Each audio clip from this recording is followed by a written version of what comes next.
chú giờ vô má cái này sợi này vào này còn quá ố ơi ai đây yêu mưa má lẩu cày hoa này mà chân lại đây lắc cày này đấy nè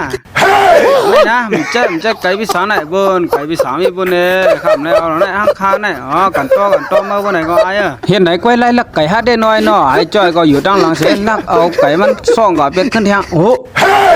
หายเตยเฮ้ก็ไม่ได้เฮ้มีอยู่หน่อยมีหวานหลายอยู่หน่อยเกียกว่าเกียกกับมือลูไอ้ไรใส่ใจในกูลากเอาเนื้อไก่มันเดียนเปียเดียวเฮ้ลูวิสานในกูจะลำปีเสียวะลูปิกไผ่เงินมาเกียกเนี่ยมาลูเกาอย่างเนี้ย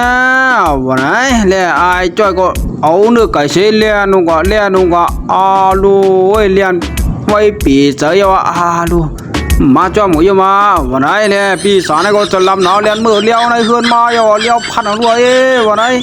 เกียกคนขี้หลักคนจังหลักจะได้นะไอ้ไล่สายเนี่ยก็เลี้ยนออก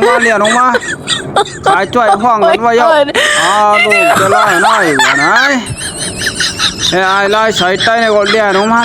มีเพื่อมาจ้องกองได้วันไหนเนี่ยลากเอาถุงเจนะท่อมนั่นออกมาเลยเห็นไหนกันว่าบ่มเลี้ยนจัดกินการออกมาก่อนได้แด่ว่าไหนเนี่ยไอ้ไล่สายใต้เนี่ยก็เราเอาเสืองไว้ในยุมในเฉยไว้ไหนก่อนกว่า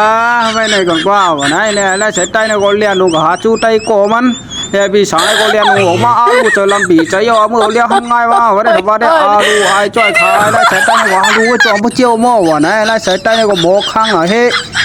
ลูมันเอามือกวาดไปแล้วตัวนั้นก็เลยกินไอ้มันจะไล่อยู่ไอ้ว่าไหน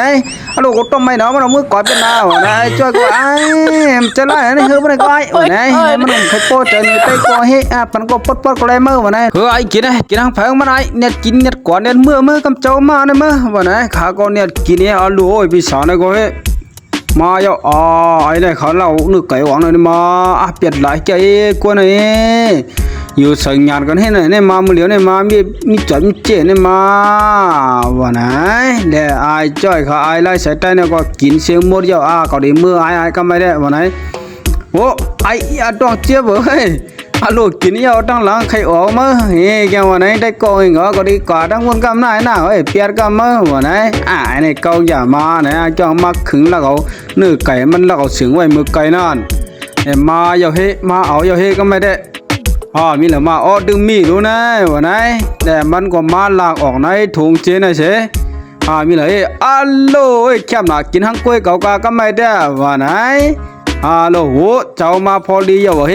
โลเฮ้ยฉันได้ถุงวันไหนทั้งเก่าได้ไอจังลักไอเปียดหลายวะไหนแหละไอไล่สเตลหญ้ากินขันมันเหี่ยว